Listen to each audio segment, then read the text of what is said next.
Your main man coming back, and today we'll be talking about a product from Pinnacle Entertainment Group, the new Savage World Fantasy Compendium. This is the suede version for those of you in the future, if you will. Now, the book cost, I got it off their website. It was $44.99. That gives you the book and a PDF, and it's like $11 shipping, which is way too much for the medium mail that they send this stuff by. So they definitely overcharge you for the shipping. It's the second thing I bought off their site, which I'm not a giantly fan of. It's a 272-page book. Now, there are things I liked and things I didn't like about the book. I'm going to sort of go through the PDF, which I have up on my computer. The physical copies are supposed to ship out at the end of June, from what I understand. I went ahead and bought it the other day, so I have the PDF. It was... It says written and developed by Shane Lacey, Hensley, and I think that's the main person behind the Savage World stuff. The book inside, the actual pages are colored, which I like. I don't like just a normal, boring white page. I think it adds more to the game. I think it adds more to the imaginative process that you're pulling from when you're sitting there and creating your own vibes and feelings and thoughts. Sorry, my son's in there making noise. So it starts off with a table of contents, but then we get to a very clearly Red Sonja picture of Red Sonja fighting with a sword and a shield. She has a bit too much clothes on, maybe, Red Sonja, but other than that, and she's fighting some skeletons like, what is it, Harryhausen? I think I've messed the name up. Anyway. Then we get to Chapter 1, Characters, and that's really where you should start.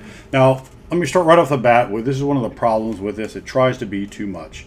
It tries to be a player's handbook, a dungeon master's guide, and a monster manual, all crammed into the same space, which is just too much, and there's a lot of issue with that. Now, I can say this right off the bat.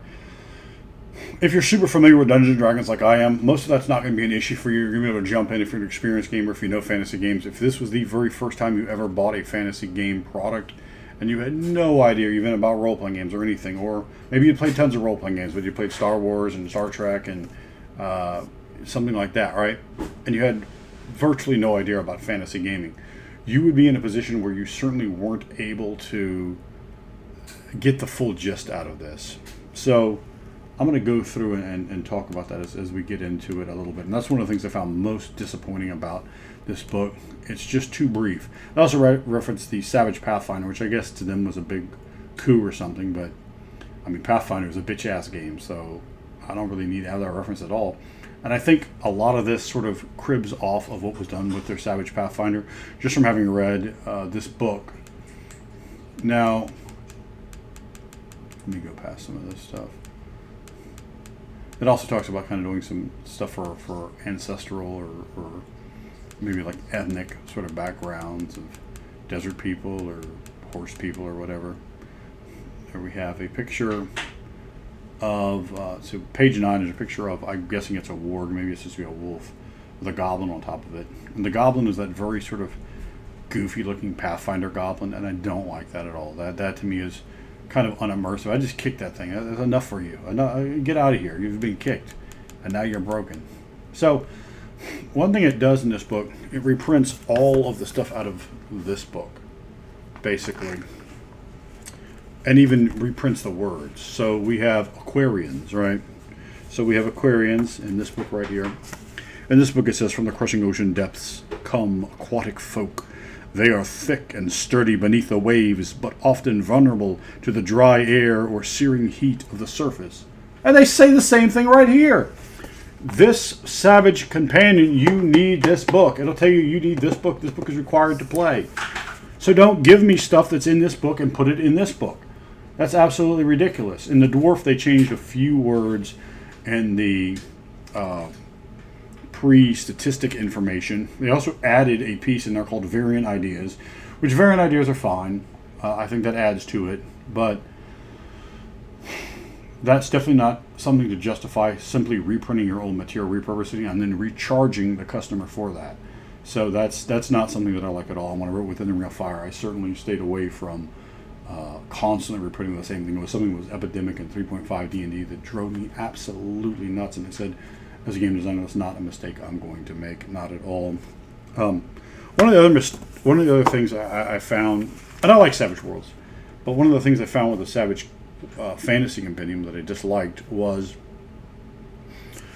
it's essentially plagiarism. They basically just set down, and I don't know 5th edition that well, so I'm assuming some of the things that I may be trying to give them credit for originality points on are just 5th edition stuff that I don't know about, or 4th edition stuff I don't know about.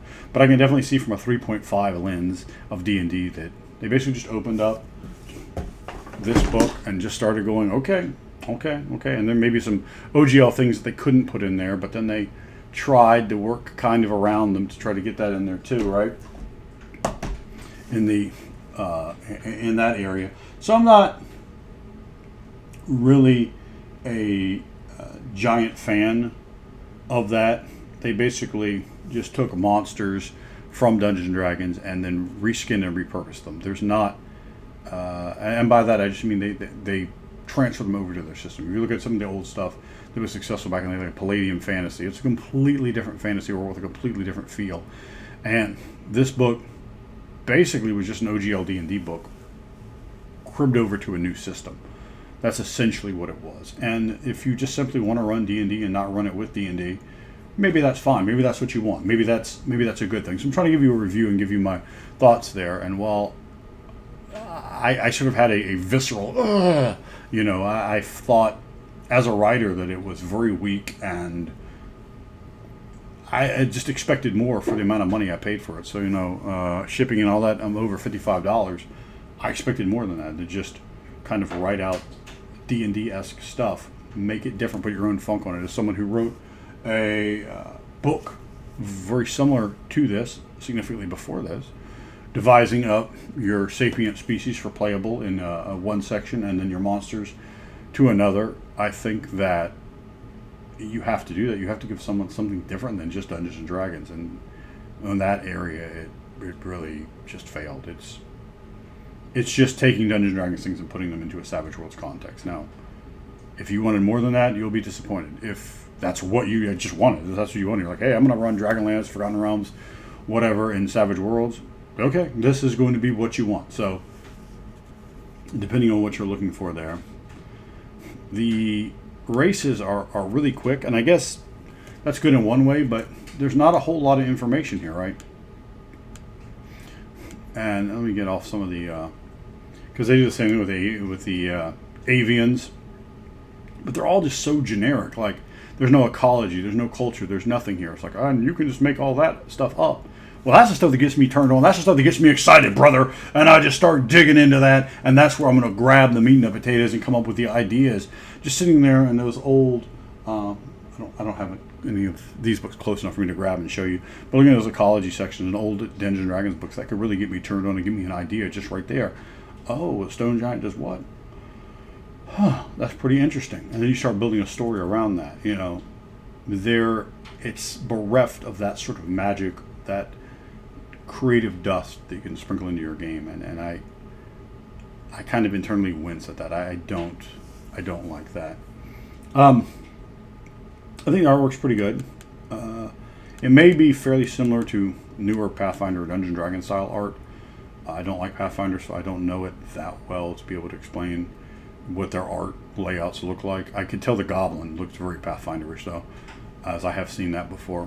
Now, I don't like that style of art in D&D because I want Dungeons & Dragons, not this Wizards of the Coast nonsense. So that's a real turnoff to me. In a different game system, I'm not expecting this to be Dungeons & Dragons, so if it doesn't look like Dungeons & Dragons, that in itself isn't really a deal breaker. And it looks like quite competent artwork, quite nice. I don't have an issue with that. And it sort of goes through and explains what you need to do with balancing out, your strengths to your weaknesses. And in a way, some of the races seem overly balanced, particularly when you start looking at variant ideas. They're basically just going in and really showing you under the hood. If you look at like 3.5 D&D, it's not perfectly balanced. The gnomes can do this, and the dwarves can do that, and the elves can do that, and the half-elves are fucking utter garbage. Half-orcs were garbage, so that was a bit of an issue. They do present a lot of creatures that might not normally be seen in a role-playing game as playable right off the chute, right from the beginning. Avians have wings. They have wings right from the beginning, which is something you just don't get in D&D, you know. They have centaurs as a playable race right from the beginning, you know, no adjustments, nothing like that. So that's, you know, it's kind of interesting. Dragon folk, which are very clearly, again, something taken from the Wizards of the Coast attempt at proclaiming what they have as Dungeons & Dragons. Of course, it's not. They're just foolishness. But we've seen that, and we see it brought over here. The artwork for the one they have here is kind of neat looking. But if I saw it in a Dungeons & Dragons book, I really wouldn't like it. It doesn't feel D&D-ish. And I think it probably looks... I think the style of art they're doing is trying to ape the sort of modern D&D style of art. Dwarves, we see again this kind of the same idea, except they have variant ideas. So this sort of lets you get, you know, your races, sub-races, whatever you want to put in there, subspecies. Talks about dark dwarfs or Durgar, and gives you, you know, some ways you can substitute this for this and give them this hindrance instead of that to kind of make it a little bit different. Again, it feels very kind of robotical in a way, a little overly balanced in a way it doesn't really present a thing. It just mix and match powers and hindrances and then just sort of skin the thing up.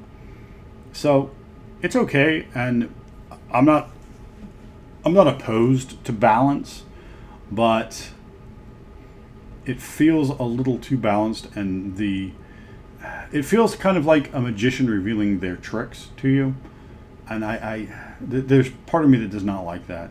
They have elemental scions, which are your genasi, again, you know, a completely Dungeons & Dragons thing. Someone played one of those in a game I ran. It was just quite a good character. You have elves, very Tolkien-esque, very Wizards of the Coast, you know, not the old Gygaxian designs. You have fairies, and not every single one of these has artwork, which I really, like, vehemently hate. Like, all of this stuff should have artwork. Every monster should have artwork. Every species, particularly that you're trying to put over as a playable character, should have artwork. But fairies are a base playable species. And again, this is really all toward your Savage Worlds game master, right? It's not, you know, you can't just do whatever you want, but I'm just going to put them over with that sort of caveat understood. They have gnomes, so we'll just skip by that. They have goblins. This filthy little goblin looks very Pathfinder-ish, or even sort of Magic the Gathering artwork looking, as opposed to sort of the classic Dungeons & Dragons goblin. It has golems as a base out of the beginning player character, and this is something you could obviously sort of take these stats and bring them over. And I think they actually have, they have androids in this version. So if you're playing a sci-fi game and you're playing some type of android, and obviously androids are really, really broad. So this is obviously just a starting point, and you could make it. This one I think has the Azimuth directive, so you go with it or not. But I do like the idea of golems being presented as a playable idea. I don't know if there's something in their mind kind of trying to get Warforged in there as well, and not really having the easiest way to put that in there.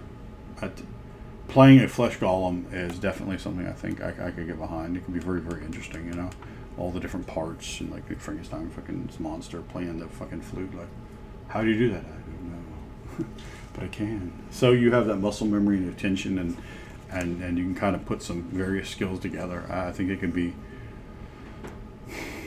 quite neat. The idea of a golem. But that's something called a Graveborn,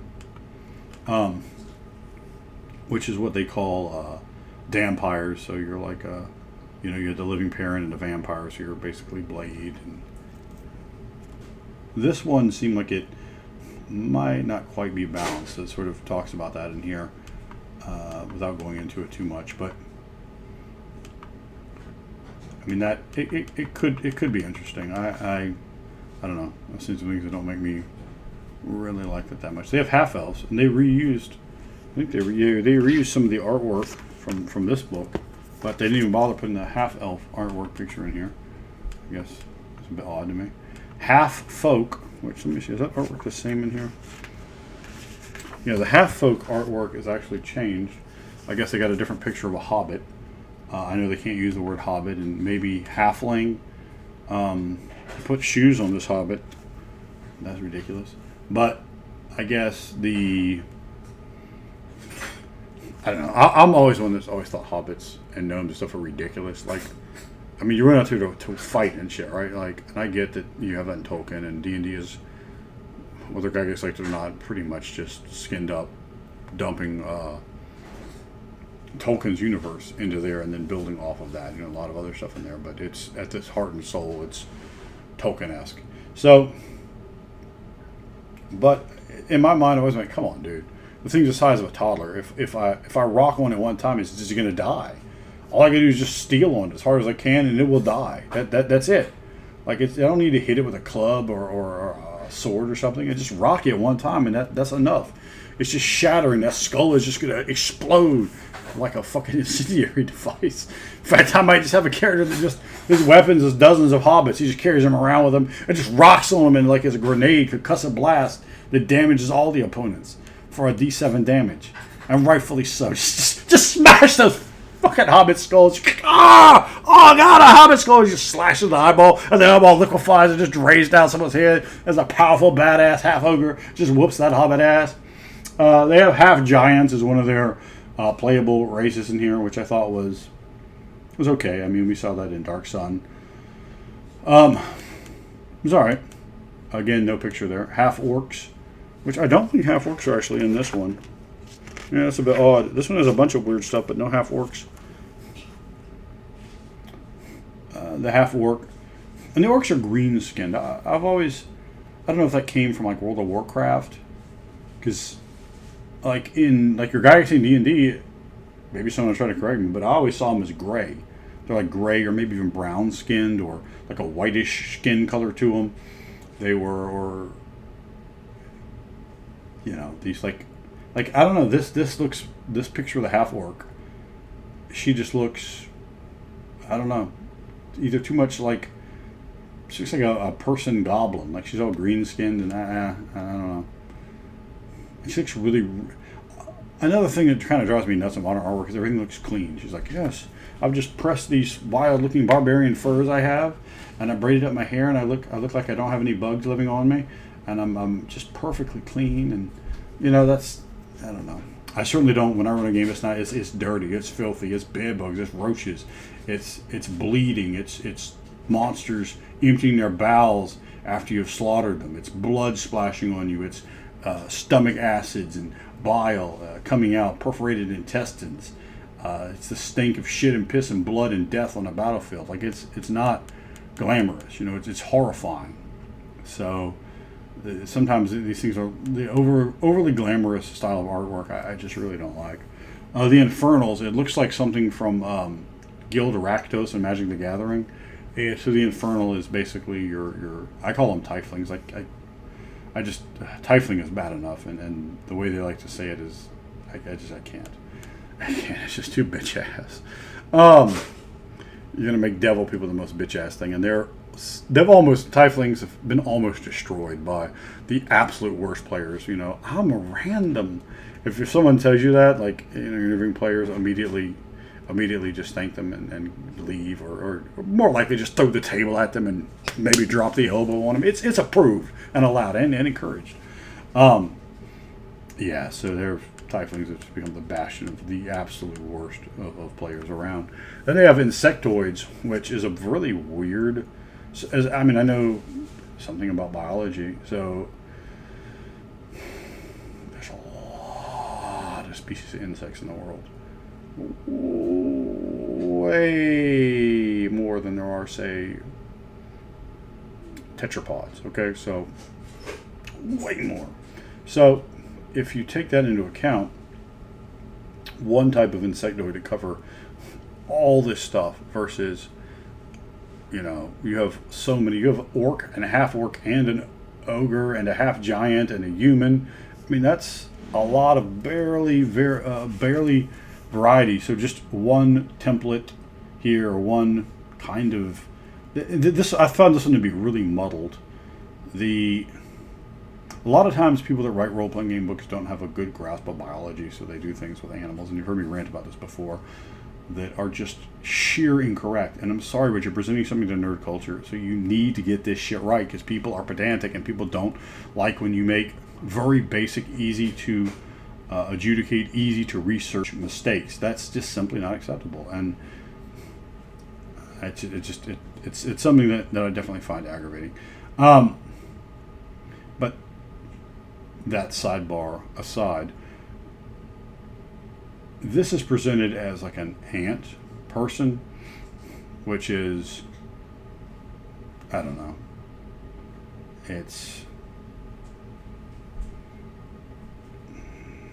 anatomically, insectoids are really problematic when you try to make them pseudo tetrapods. So the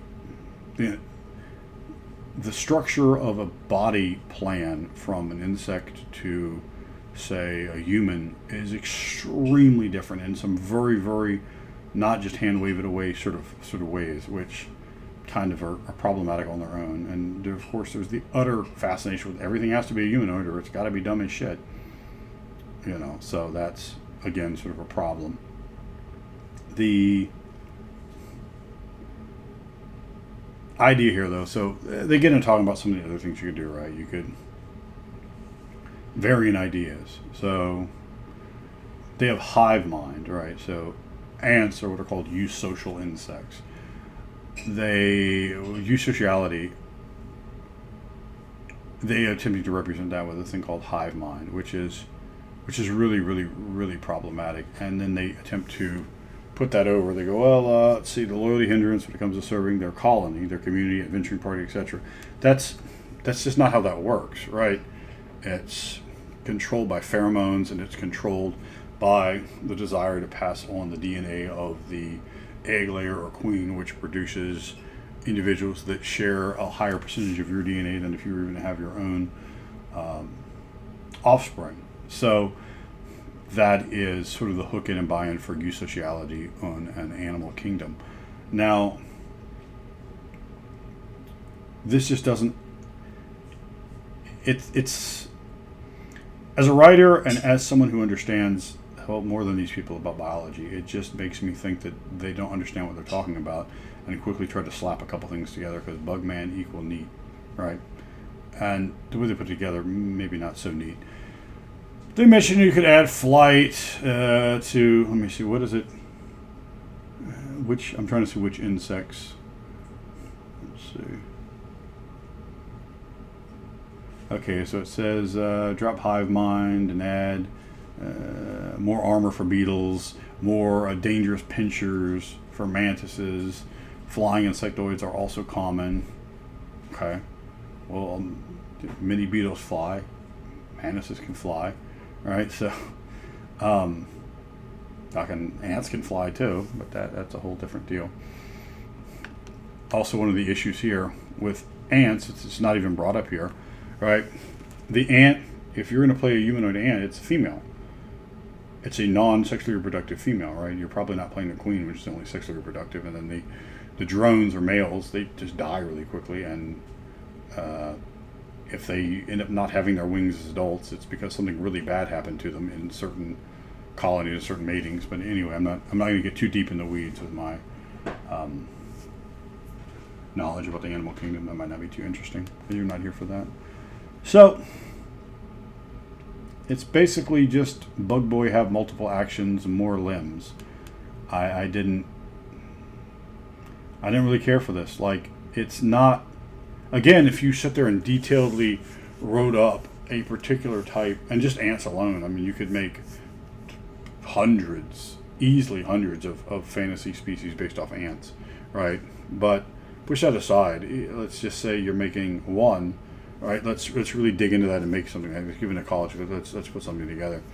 because I know there are Thrycrins in D&D, and I think there's something else as insectoid that's playable, but I don't think D&D has a playable ant species. You can correct me in the comments below, but I think that is actually in itself kind of interesting, and that's kind of something neat that it brings to the deal. It has Minotaurs as a playable off the bat. You have that in Dragonlance, but a Minotaur can be kind of neat. You have something called a Mouseling, which it just seems something that's just silly as fuck. So let's just keep on moving. I know I'm trying to get with that action. But of course, as a player character, the proud and vicious ogre. That's right, brother. You know the proud and vicious ogre is coming to a game near you, dude. So we love to have that. It says that they're cousins of the orcs and goblins. Fuck that bullshit. Ogres ain't fucking related to no bitch-ass goblins or no monkey-ass orcs. Fuck both of them. Ogres are the main joint, are the main gimmick. And their rowdy campfire feast of tales come with them are legendary. Ogres are the joint. You know that's my deal. If I can play an ogre. They have something called a dragon ogre here. I don't know what the fuck that is. Dragon ogres might have flame breath weapons. Like, get the fuck out of here with that. Ogre's gonna fucking slap his gouye. It's gonna fucking bust you in a gimmick. It's gonna power bomb you. It's gonna get to 1 to 2 and to 3. It's going to the pay window. That's just the only thing you need to know about that. Not only did I like them, I liked the way they balanced them out. I thought all their stuff was cool. They were, of course, my favorite in here. Not the most original, but ogres right off the rip as a base player as something I can endorse that. I can get that. You get like 3 extra points to your overall score for having ogres put in here, proudly proclaimed as the greatness that they are in the tongue of Mool. And ain't nothing about the tongue of Mool in here, which itself is a jack, and that's a jack to you. Savage Worlds is, you know, that's something you need to get with. So it has arrogant. I think that's one of their edges. It's a hindrance. Well, that doesn't seem right, huh? The culture of ogre kind is one of great boast and deeds. Others see them as haughty and distant, giving them the arrogant hindrance. Seems like a fucking married to me. They have big, which, let's see. Was that a flaw? Huh, that's weird. They subtract 2 from using equipment designed for smaller beings who cannot wear human armor or clothing equipment. Why would they want to use that? That's just bitch ass. Fuck all that shit. That, again, seems like an edge to me. Equipment, armor, food, and clothes cost double their normal listed price. Well, why wouldn't you spend triple the amount of money on food? Just get out of here with that. Have some fucking ale to go with it, and then not pay for it either. And then maybe eat the bartender or the wench or whoever. I mean, they knew what they were signing up for, coming over to my fucking table looking for some gold bullion. Fuck that shit. Clueless. Ogre subtracted 1 from common knowledge and notice rolls. Why do you need to notice shit? You're an ogre. You don't need to notice shit or know shit. Fuck that. That's for other people. They know about you. You know about that they're going to get slapped in the head and that your gouye does a d12 in damage. Clumsy. Ogre subtract 2 from athletics and stealth rolls. Again, fine. Outsider, minor. They can use this outsider on a lot of these. So they're really shooting for a very human-centric sort of game. I think within the Ring of Fire, we really, available on DriveThruRPG.com, we used a lot of non-human-centric culture, which I think gave a real breath of fresh air. I think that once you get outside that mindset, I think people are perfectly capable of comprehending a world that's not human-centric. Enough of that. Fantasy worlds are often human-centric in movies because it's a lot cheaper to put out somebody as a person, right? Just stick a person out there than it is to get them all made up or CGI'd or whatever. CGI. Outsider, so they subtract 2 for persuasion rolls. Hardy, so we're getting into the actual bonuses they get here. But all the hindrances they have, I thought were fine. Hardy, ogres are exceptionally tough. A second shaken result from damage does not cause a wound. Quite nice. Size +1, ogres are 8 to 9 feet tall. This adds a +1 to their toughness. Okay, very nice. Having toughness is quite nice in this game. Helps you, not get killed. Very strong. Ogres have a starting strength of D8. So normally you start with D4, so they get extra 2 dice, and they haven't lost any dice. So basically the ogres come in with a 5 stats at +2 versus other species. And they have a maximum strength of D12 +2, which is very nice. Humans have a maximum of D12. So very, very good. Very tough. Oh shit. Ogres start with vigor, is D8, and the limit is increased to D12 +2. So they actually start with 4, with die 4 over, which is really nice. I mean, they definitely have some things, but I think you know, you're going to want to play him kind of like that anyway, right? The stealth I can get with. The athletics, I don't really know about athletics, because that's like climbing and running, and I don't know. I don't know about that part, but I mean, I guess you got to give him some downsides. But no picture of ogre in here, so that's major. You got points, man, but you lost most of them. But no ogre picture. You could be slapping his gouye shit. You know what I'm saying? But I guess they couldn't do that. They've seen the legitimacy of the Kvegathalian ogre, and they have wept in shame.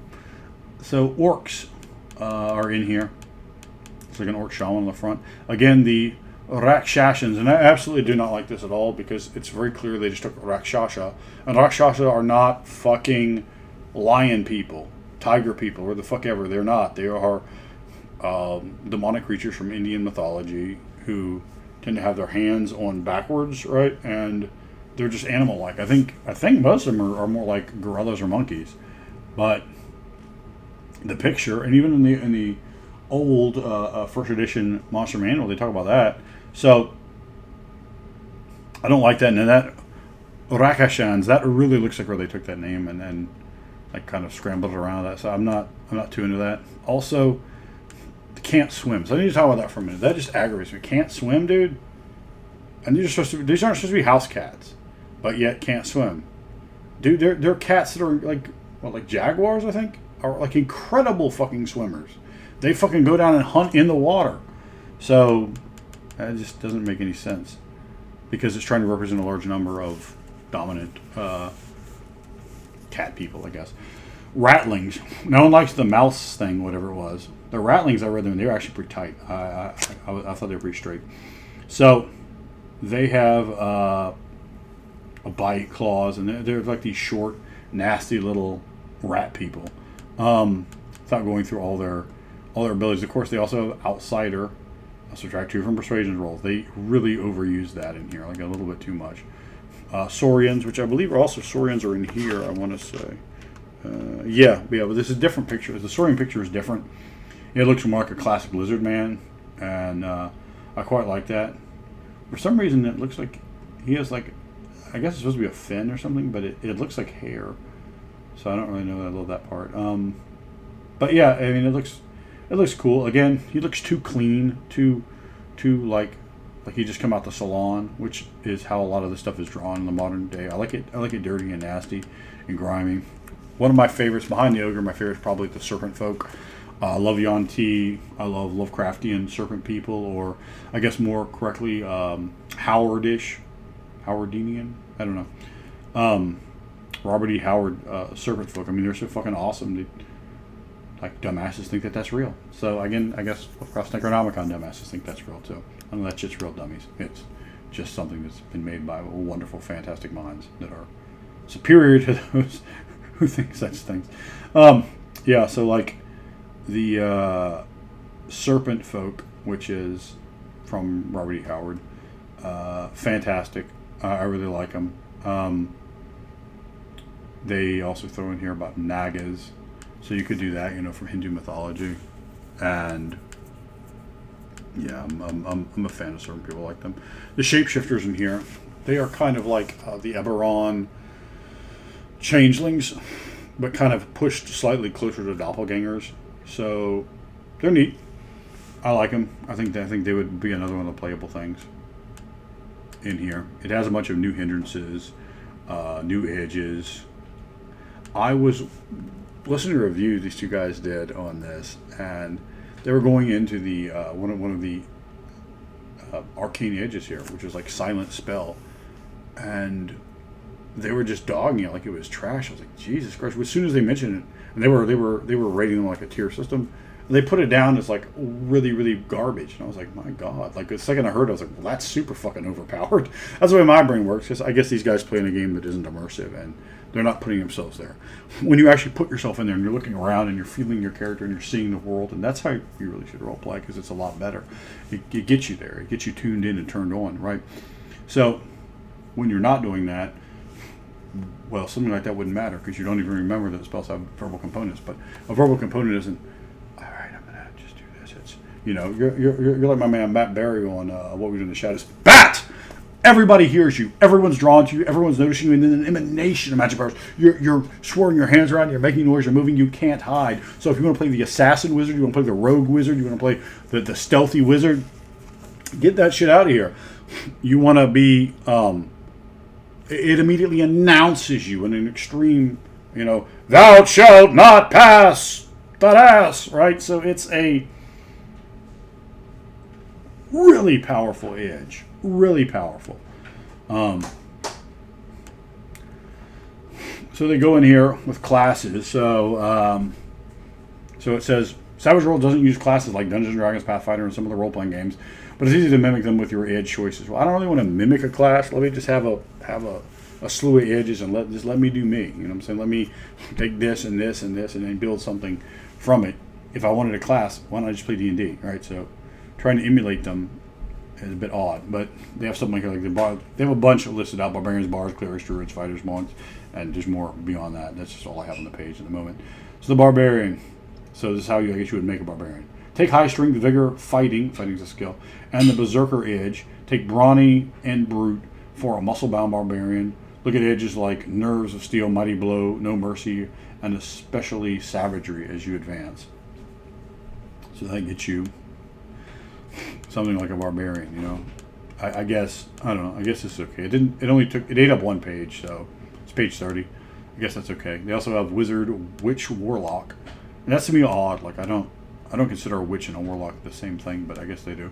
Sorcerer. So they have wizards, witch, warlock, sorcerer, rogue, ranger, paladin. Those are the other ones they have on there.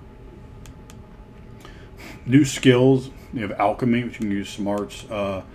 Animal handling. Those are only two ones they have, but they have a bunch of new edges. Of course, they're going to have that sort of thing in here. Let's see here.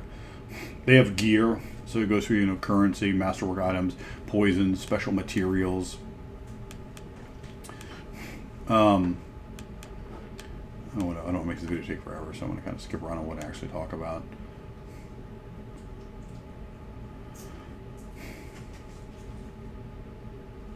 So just a lot of like various things in here to kind of help, like little bits of like dungeon master guide type stuff. And then it talks about what you might want to do in a dark fantasy, high fantasy, low fantasy, historical fantasy, nautical fantasy, superheroic, sword and sorcery, techno fantasy, urban fantasy, and other types of fantasy, right? So this is kind of a write-up to give you some ideas, dungeon master stylings of a world. The problem, a lot of these are just, it's not quite enough. And the book felt so truncated because they're trying to smash your Player's Handbook, Monster Manual, and Dungeon Master Guide all in the same book. And there was a failing. Like I said, the monsters, they feel like they put it... Some of the monsters, they have so little in them that when you look at them,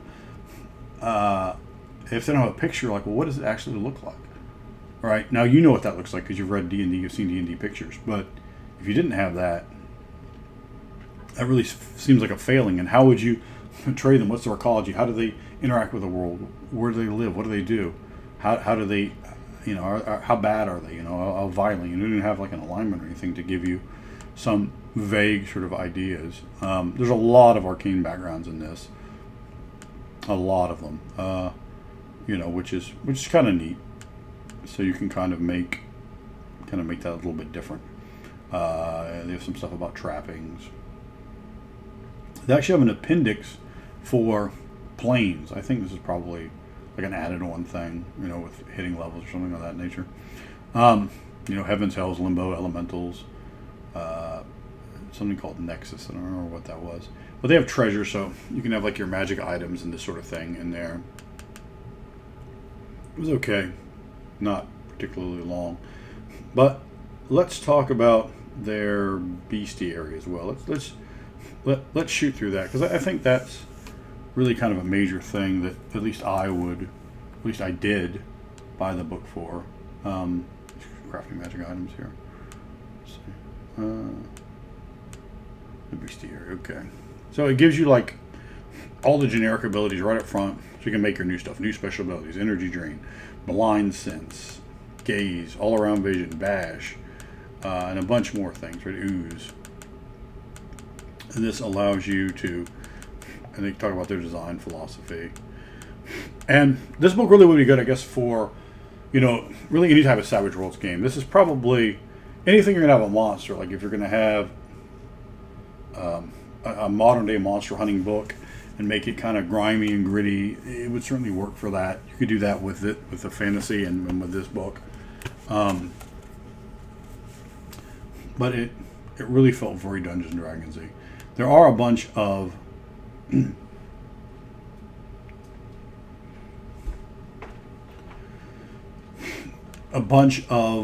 they're sort of pre-ready, and they're good. This stuff would, you know, you could just look to it and grab it and use that to fight. You know, they give you the attributes, the skills, the pace, the parry, the toughness, the gear, special abilities, all ready there. So all that part is very nice, and it's easy. And the easy use, I haven't run this, but the easy use I think I would quite like. But mostly it's a paragraph and then maybe another sentence, if you're lucky, about describing them. That includes what they look like, what they do, you know, everything about them, which is just quite honestly not enough. So that I didn't really love. They even have stuff like Bargeist, Basilisk.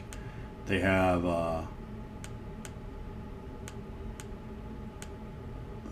kind of a nice looking picture of a basilisk in here. They have the Bugbear, which looks very, very D&D-ish. The Burrower, which to me seemed like they were trying to make a bullet, but trying to be careful so they didn't get sued, because I believe that is a D&D copyright creature. Century Beast, which definitely seemed like it was a Trask. Chimera, again, you know, very D&D type thing. Cockatrice. The Cockatrice and Basilisk are the same thing, by the way. But then again, Kobolds and Gnomes are the same thing too. So is a Petch. So, the Crocata, which is just a straight up D&D. I'm guessing those are African, if they're real. Dark Mantle. Dark Mantle. I mean, that is such a D&D-esque thing. We have the Baelor in here for demons. The demons, to me, weren't... they were okay. I mean, they were okay. I'm not going to spend too much time going over them. For demons, hellhounds. I mean, they give you a decent number of them, too, so... Even though the Nightmare... For some reason, their Nightmare is like a...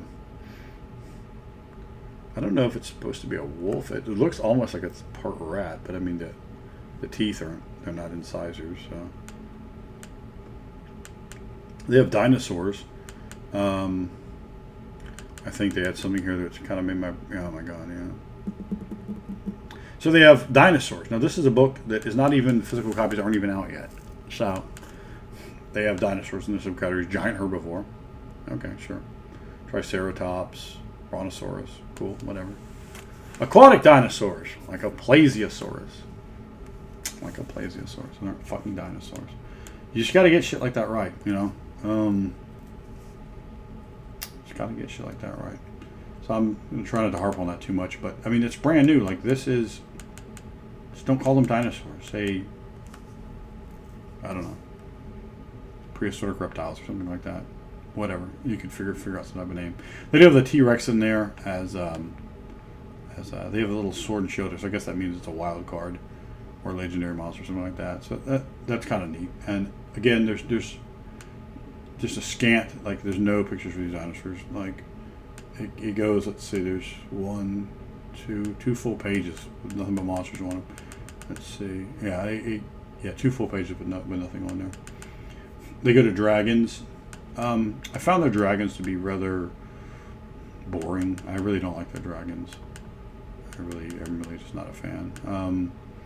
But then they mention some variant dragons here. Death dragons, ice dragons, metallic dragons, sand dragons, shadow dragons, storm dragons, swamp dragons. And that gives you a little bit more to work with. But a lot of this is more, shadow dragons. They have stealth, D12, dark vision, and, I mean, come on. Like, give me culture. Give me something to really feel them, to be able to get into them. Yeah, so anyway, I mean, they have a good number of monsters, probably enough monsters to really populate up your fantasy world. You're just really putting into your D&D game with Savage Worlds. That's what this is designed to do. If you want to use a Savage World system to play D&D, they've given you everything you need. But that's pretty much what it is. And, you're either going to like that or not. I found the book. The book looks great. It flows. It's easy to access, easy to read, easy to understand. I think you might get a little lost on some of the particulars if you were a brand new player to fantasy games. If you had not played D&D, I think this book would be difficult for you to access as a brand new player. I don't think it's the right place to start for that, which is not good. You want to be able to be very accessible to new players. Maybe they just said, fuck it, no new players are going to learn this before they learn D&D. This is going to be after D&D. Maybe that is the reality of the situation, and they realize that, and they're just not concerned about that. You know, there's 9 people that might play this before D&D, right? They said, fuck them. The other people there have played D&D, and we'll explain it. We'll pull up pictures. We'll give them ecologies, and after all, they're not going to be the ones running the game anyway. So, I would like to add more. There was too much. The brevity of that was too much. Needed expanding. Needed expounding on. Needed culture. And they're like, oh well, the setting book of that. No. Right here, right in the thing. D&D is setting agnostic, and it has all the ecology, all the flavor that you're going to want there. Maybe not this one. Maybe I should grab the AD&D books. But anyway, you get what I'm saying. So that was a weak point of the game. Could have used more artwork. Book probably needed to be a little bit longer. All the other sections in there, because I'm almost an hour, so I'm not going to talk about all of it. They needed some more embellishing, some more expanding, and I think there may have been some slight lack of balance in a few of the hindrances and edges from looking at reviews that other people did. I don't know. That's not really the way I process or look at the games and look at powers. So I really wouldn't be the optimal person to ask this sort of thing. I'm like, oh, that's cool, and that I want to be able to do this. How do we do this? Here's some mechanics to do that. Okay, now I'm going to do that. Now I can do that, and that's what I want to do. So now I'm happy, right? Not, oh, what's the most powerful, and this is this. No, I don't get into that treating feats and that sort of thing. That's not my deal. I'm going to devise my character to be able to do these things, and that's what I want to be able to do. So I don't know. We'll see. If you've read it, I know no one's read the physical copy as of the time I'm making this, outside of people I guess that work there, right? I guess somebody has, but if you have the PDF, if you've read it, let me know what you think in the comment below. I know you probably got eight copies on PDF, so you guys let me know what you think of the book. I think it's okay, and I think it's going to grow on me. I think I'm going to like it more as I go on. I think that I had a few gut-wrenching reactions to things that I was like, I really, on a vitriolic level, did not like. Sort of offended some of my sensibilities in the RPG fashion. So this is me, my man, and we have done a review of the Savage Worlds Fantasy Companion, Suede Edition.